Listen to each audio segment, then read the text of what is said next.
I'd like to talk about parasomnia. All parasomnia is a physical movement or action occurring during sleep that is unwanted. The most common are sleepwalking and sleep talking, but there are many more that exist, and I'll briefly uh, give a list of all of them, and I'm going to go over the ones I find interesting or maybe a little confusing. All the parasomnias, the latest classification is confusional arousals, sleepwalking, sleep terrors, REM sleep behavior disorder, recurrent isolated sleep paralysis, nightmare disorder, sleep-related dissociative disorders, sleep enuresis, sleep-related groaning, exploding head syndrome, sleep-related hallucinations, sleep-related eating disorder, parasomnia is due to drug or substance, and parasomnia is due to medical conditions. First one I'm going to go over is sleep terrors, also known as night terrors. They are characterized by awakenings from slow-wave sleep with feelings of intense fear. May wake up screaming or crying. They may commit a violent act. When the person awakes, they will have no memory of anything. Uh, the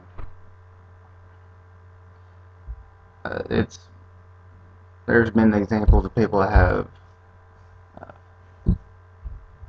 gotten out of bed, driven to people's houses and killed them and turned themselves in, and they did all this while they were asleep. So sleep terrors are a very serious thing.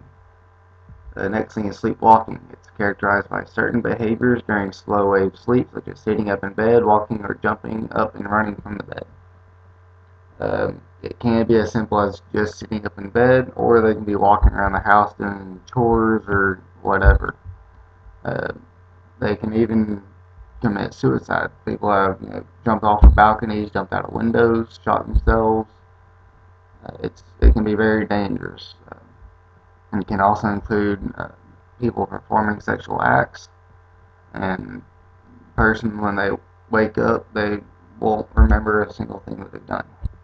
Next one is sleep-related eating disorder. It's characterized by repeated episodes of eating and or drinking during arousals from sleep.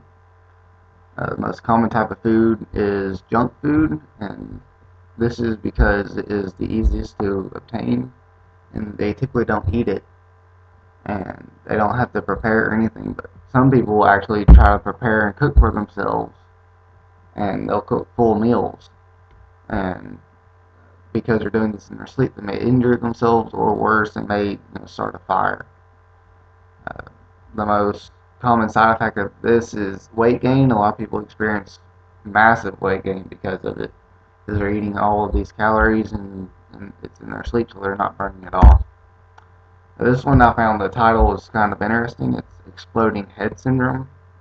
It's characterized by an imagined loud noise or sense of explosion in the head while falling asleep or awakening. Many may believe that they see a bright flash of light when this happens. There doesn't seem to be any adverse side effects to this other than an occasional headache. So this one isn't really as dangerous as some of the other ones. It can be more of a nuisance, really. Next one is sleep enuresis. It's also known as nocturnal enuresis or just bedwetting. And it's characterized by repeated episodes of involuntary urination during sleep. It's most common in infants and children. Children will typically grow out of it. As they're getting older, they get more control over their bladder and their system, so they just end up being able to control it, so they just grow out of it.